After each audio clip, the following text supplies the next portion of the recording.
pole sana watu hawazo hapa kwa ajali hii na kuna matukio mengine ambayo yamekuwa yakitokea maeneo haya. Nafahamu miaka 3 iliyopita kulikuwa na ajali maeneo hiyo ambayo ilipelekea kupoteza watu maisha. Lakini zipo pia na ajali zingine zimeendelea kutokea kwenye maeneo haya. Lakini tena faraja ni kwamba serikali yenu inayoongozwa na Daktari Samia Suluhu Hassan, Rais wetu wa Jamhuri ya Muungano wa Tanzania, hajakaa kimya. Kupitia TANROADS ambao ndio watengenezaji wa barabara hizi kubwa, wameshafanya usanifu wa barabara hii. Na hata wakakuja hapa kuongea na meneja wa TANROADS alithibitishia kwamba usanifu umeshakamilika na sasa wako kutafuta mkandarasi pale chini kwenye mataa kwenda mpaka huko juu kwenye kontena iweze kutengenezwa iwe kipana zaidi. Siku si nyingi tutaona hapa wenzetu wa TANROADS na mkandarasi anakuja hapa na kuanza kufanya matengenezo. Kwa hiyo niombe subira, wakati huo TANROADS na serikali kwa ujumla wanaendelea. Kwa hiyo niombe tuwe na subira wakati serikali kupitia TANROADS wanaendelea na mipango ile mikubwa ya kuipanua barabara hii. Lakini sasa kwa sababu barabara hii ukanuzi hauwezi kufanyika ndani ya wiki moja, itachukua muda. Niwaombe sana hasa wenye malori yale makubwa, ndiyo barabara hii ni nyembamba, lakini kilichosababisha hapa kwa macho tu, chunguzi najua unaendelea, kwa macho tu ni kwamba inawezekana hili lori lilikuwa na hitilafu, ndio maana likaacha tena limetoka upande mwingine likaja likaingia huko. Kwa hiyo wenye malori tuhakikishe malori yetu wakati wote yanakuwa vizuri, tuyakague, tuhakikishe breki na tairi na vitu vingine vyote vinakuwa vizuri. Lakini tumie nafasi hii kwa namna pekee kabisa niwashukuru sana wenzetu wa jeshi la polisi. Tunaona hili lori lilikuwa limebeba saruji na hakuna hata mfuko mmoja uliokuwa umeibiwa. Tuwapigie makofi mengi sana. Tena washukuru sana jeshi la polisi, wenzetu wa zimamoto, na kubwa zaidi ni washukuru nyinyi wakazi wa hapa Wawazi kwa jitihada zenu za kuwasaidia wenzetu ambao ni wahanga wa tukio hili. Tukipigia makofi mengi sana kwa sababu ya uaminifu na umoja na juhudi zenu. Mimi kwa kweli nawashukuru na kuwapongeza sana. Lakini tunaye mwenyekiti wetu wa mtaa, ndugu yetu Mashauri, mwenyekiti jembe kabisa, tumpigie makofi mengi sana. Alinipigia simu leo na baba yetu Teresia yuko hapa. Alinipigia simu mapema sana. Na mimi nikapigia simu Kitengule hospitali waleta ambulance, nikapigia simu fire. Na wenzetu wa jeshi la polisi nilipowapigia walikuwa tayari mjiani wanakuja hapa. Kwa hiyo niwashukuru nyote kwa ajili ya utayari wa kusaidiana wakati wa matatizo. Mwenyezi Mungu awabariki sana. Kwa hiyo tunafanya tathmini ya kina ya bidhaa, baada tumeambiwa hapa kulikuwa na maduka ya pesa, maduka ya nguo, na mama lishe, na wanaouza matunda, naambiwa kuna kucha ilibebe hapa na mashine. Tutafanya tathmini ya hivi vitu vyote pamoja na stationary. Na baada ya hapo sasa tutaona taratibu hizi ya kuwashika mkono na taratibu za kisheria ziweze kuchukua mkono wake ili haki iweze kutendeka. Jamhuri ya Muungano wa Tanzania. Ndio nashukuru sana. Kwa hiyo niombe baada ya maelezo haya, wakati wenzetu wa Mwanza huduma wanatoa hizi lori za bidhaa hizi ambazo zimewekwa hapa kwa maana ya saruji, sisi wengine sasa tuone tutaendelea na majukumu yetu na eneo yetu nzuri, kwa sababu hapa pameshakuwa salama. TANESCO walikata umeme mapema, lakini kama ambavyo nilisema, polisi, zimamoto na watu wengine waliwahi hapa. Kwa hiyo sasa hivi pana usalama wa kutosha. Mimi naitwa Bashiru Juma Kijaji. Mimi ni mhanga na nimehusika hapa na tukio linapotokea, nilikuwa hapa naliona linapotokea. Gari la sementi lilitoka Wazo kiwandani likiwa na mzigo wa mifuko 600. Kwa hiyo nikaharapini. Nilipokuwa ninashuka mlima nilikosa breki. Nilipokosa breki wakati ninashuka niliingia upande wa kushoto kwenye mtaa. Baada ya kuingia kwenye mtaa upande wa kushoto, yule dereva alirudisha barabarani likatoka kwenye mtaa. Baada ya kurudisha barabarani likatoka, likavuka barabara likaingia upande wa kulia, ni mtaro mwingine wa barabara. Kwa spidi iliyokuwa nayo na dereva alifanikiwa kuruka. Ile gari likawa linakuja mwelekeo nilipo mimi. Baada ya kuliona, mimi nilikuwa nimekaa dukani kwangu. Baada ya kuliona linakuja dukani, nikalipisha nikapishana nalo. Basi likapita pembeni yangu likaenda kwa nyumba ya jirani, kulikuwa na genge, duka la nguo, pamoja na duka la bucha na stationery na wakala wa benki. Kwa hiyo likawa limeshavunja sehemu zote hizo. Zote zimevunjika. Hivi tunapoongea ziko chini na hilo gari mpaka sasa hivi hapa liko hapa halijatolewa na viongozi wote wamekuja wameliona gari liko hapa. Waliopatwa na madhara wako 5 kwa taarifa nilizozipata baada ya mimi kufanikiwa kutoroka. Kulikuwa na mwenye bucha ya nyama, kulikuwa na wauzaji wa nyama vijana 2 walikumbwa na kazi ya hiyo wakawa wameshaumia, na mteja mwingine nao wa kiume alikuwa buchani na amekutwa na kazi ya hiyo akawa ameshaumia, pamoja na mwanamke mmoja alikuwa buchani na aliumia kwa ajali hiyo iliyotokea. Kwa hiyo bahati nzuri raia walifanikiwa kuwatoa kwa wakimbiza hospitali. Hivi tunavyoongea wapelekwa hospitali ya Kitengule Kibaoni. Mpaka mdawi mpaka na gari hapa tulipofikia hakuna kifo chochote ambayo mtu aliyookolewa kafa. Ila ni wale majeruhi tu waliokimbizwa hospitali na hali zao mpaka sasa hivi tunasikia zinaendelea vizuri. Hii kiwanda cha simenti ni kiwanda kikubwa sana ambacho kinazalisha simenti. Kwa hiyo na magari yanayokuja ni magari makubwa sana yenye uzito mkubwa mpaka nchi jirani. Kwa hiyo mimi ningeshauri kungekuwa na polisi pale kwa kukagua magari wakati likipakia mzigo kabla halijaanza safari yake. Likaguliwe, liangaliwe ubovu wa gari kama halifai, basi lisiweze kuendelea na safari kwa sababu linaleta ajali kubwa sana ni mara kwa mara. Wanaelezea ni ubovu wa magari ndio hasa swala kubwa wananchi wanaloliongelea. Pamoja wengine wanasema kwamba na barabara kidogo itanuliwe. Ni mawazo ya wananchi ambao waliokuja kwenye tukio pamoja na watu wengine waliokuja kushuhudia. Mimi mfano chumba changu cha kwanza kilikuwa na duka la nguo. Kwa hiyo nguo zote zimezolewa na inayofuata ilikuwa ni biashara ilikuwa ya gengeni, yote imezolewa imeisha. Hii kwa upande wangu katika mbili ndio sehemu nilipoumia. Lakini nyumba yangu ya jirani imeumia, frame ilikuwa ya wakala wa kibenki, imeumia, kulikuwa na duka la kutengeneza simu, kulikuwa na stationery, kulikuwa na bucha. Kwa hiyo vyote hivi vimeharibika na ndio mahala watu walipoumia.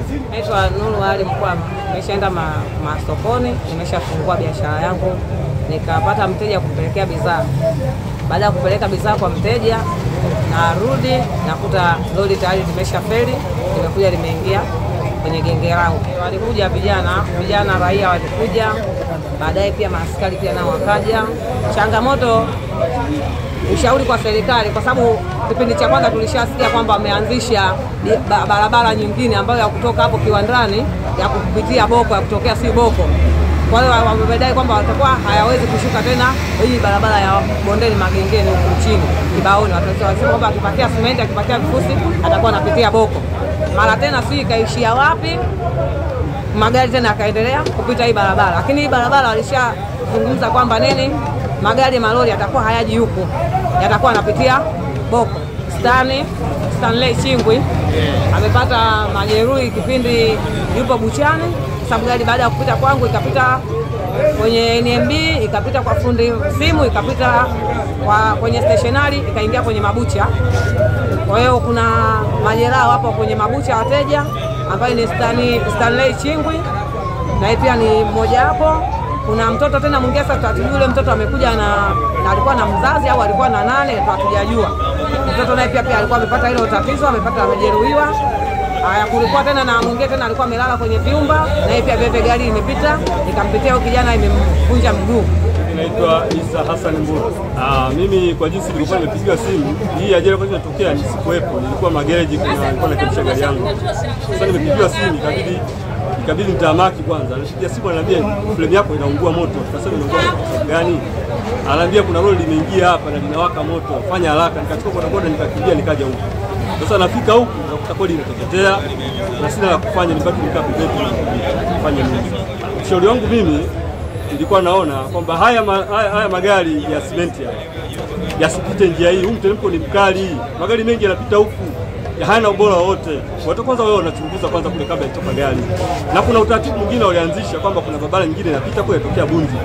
Sasa ile barabara ilikuwa imeanzisha kule, lakini sasa hivi hatuelewi imeishia wapi. Magari yote bado yanapitia hapa. Kwa nini? Ofisi yangu haina majeruhi yote kwa sababu nimefunga, bado sijafungua. nilikuwa bado sijafungua, ina vitu ndani, lakini ndio nakuta ndio hakuna kitu sasa hivi. Tumeshakuwa tambalale. Mali ni pamoja na ndio mimi kama fundi simu, alafu na vifaa vya simu. Unaona?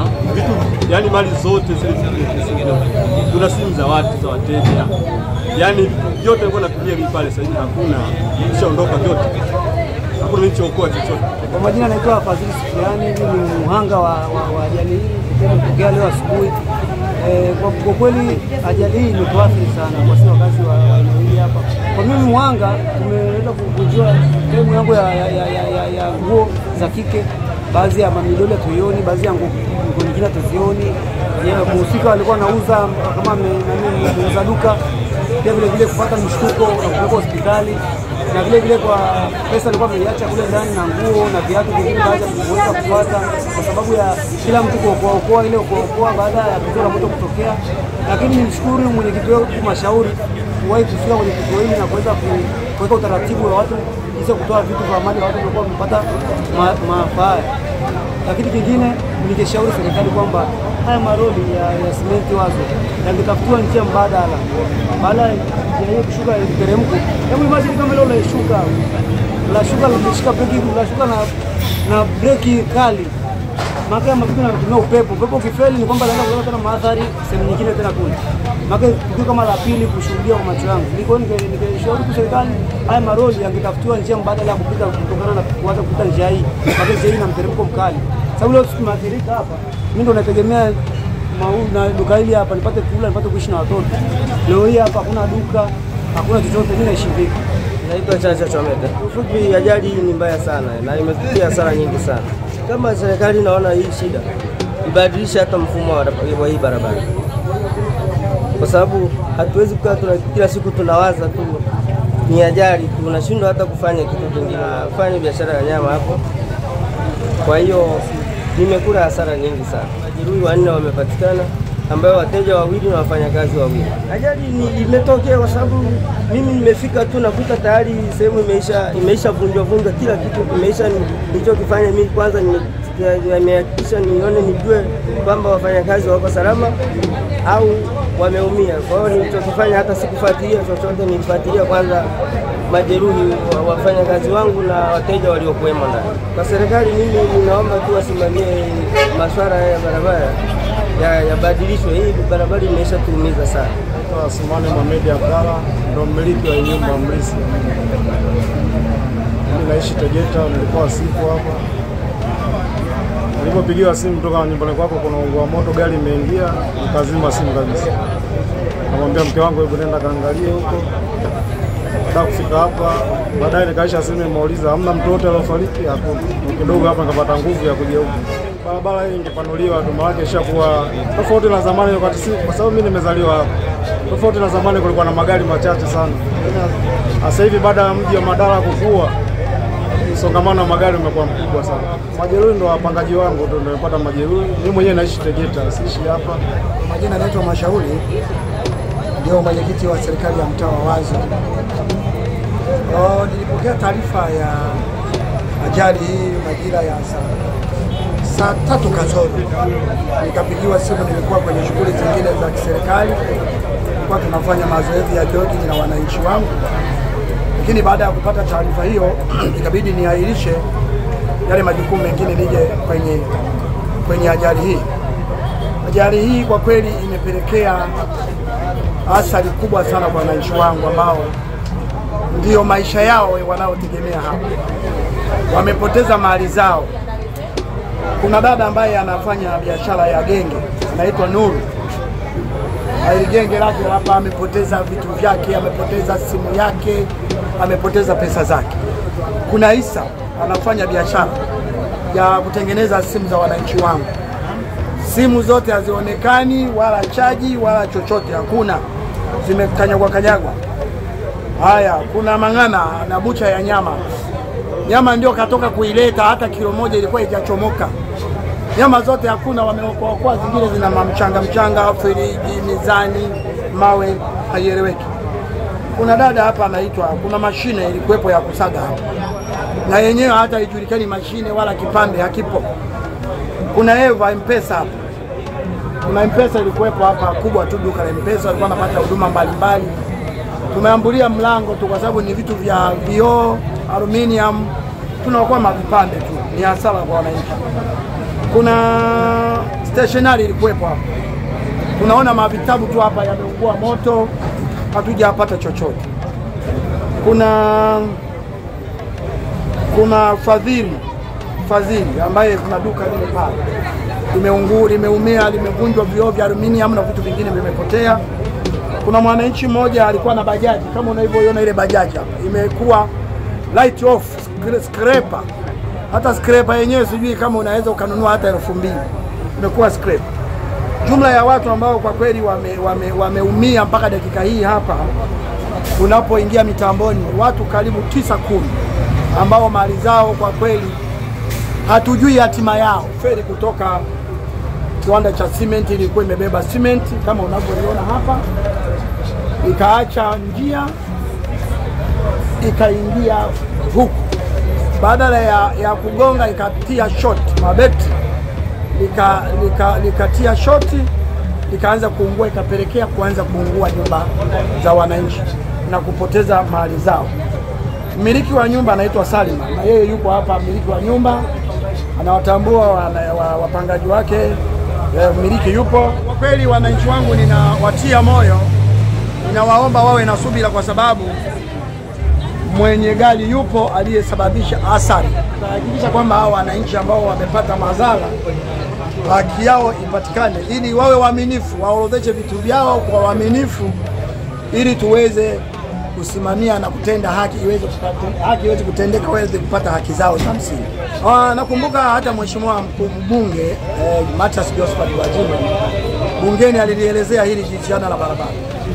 Tunasubiri TANROADS waje, kwa sababu tayari kulishakubalika kwamba barabara sasa ipanuliwe ili iweze kutumika, kuliko kubaki na wembamba huu, kwa sababu unasababisha mtu anashindwa kujitetea. Lakini kama barabara ingekuwa kubwa, ingeweza kusaidia kwa namna nyingine au kwa namna fulani. Lakini vile vile bado tulishakaa tukakubaliana, kuna njia ya mchepuko ya kupitia Kwale kwenda kutokezea magereza ya basi haya, wanaweza wakarudi kwa kuja mpaka Kibaoni, wakaingia magereji, wakaingia. Kwa maana hiyo tumeshakuwa na njia mbadala ya barabara ipo, ambayo sasa tuzisimamie sheria na ukaguzi wa magari kwa jeshi la polisi, wasimamie sheria na kuhakikisha kwamba haya magari yote yanayokwenda pale kiwandani yakaguliwe na yafate utaratibu tulivyokubaliana na wananchi kipindi kile cha nyuma, wapite kule Kwale kwenda kutokea basi haya, ili hizi athari zipungue, na hao wananchi ambao leo hawajui kesho yao, kwa sababu ndio wanategemea biashara. Mtu ana mkopo, nyama zimeondoka, mama ana genge, ana mikopo, wote walioko hapa wafanya biashara, mashine, M-Pesa, watu wa mikopo yao. Sasa hatujui hatima yao itakuwaje, lakini nimshukuru Mwenyezi Mungu, wananchi wa Wazo wamejitoa kwa moyo, ndio wahanga wa kwanza, ndio wamezima moto, wamejisacrifice, wametoa maisha yao kuhakikisha kwamba wanaokoa mali za marafiki zao, za ndugu zao. Nina taarifa ya majeruhi ya watu 4 ambao wako Kitengule wanaendelea na matibabu, lakini dereva wa gari hili wa Mwanza Huduma kidogo ameumia, hali yake sio nzuri sana, lakini ni saizi ya kati, anaendelea na matibabu mpaka sasa. Neno la mwisho kwangu kwa wananchi, waendelee kuwa na subira, tuendelee kuwa na uvumilivu, wakati serikali ya Mheshimiwa Rais wa Jamhuri ya Muungano wa Tanzania Dr. Samia Suluhu Hassan pamoja na wasaidizi wake, Mheshimiwa Mkuu wa Wilaya Saadi Mtambule, tulikuwepo naye hapa, ametoka si muda mrefu, amewaasi wananchi waendelee kuwa vumilivu wakati taratibu zingine za kisheria zinaendelea, na sisi tutakuwa bega kwa bega kuhakikisha kwamba haki za wao wananchi zinapatikana. Niwashukuru jeshi la polisi wakiongozwa na RPC Mtatiro, tulikuwepo naye hapa, wametoka sasa hivi kwenda kuangalia mchepuko wa njia ili tuwe na mbadala sasa kama tulivyokubaliana awali, ili njia iendelee kutumika, tupunguze haya ambayo yanaweza kutupelekea kwa wakati tunaoendelea kuwa nao sasa.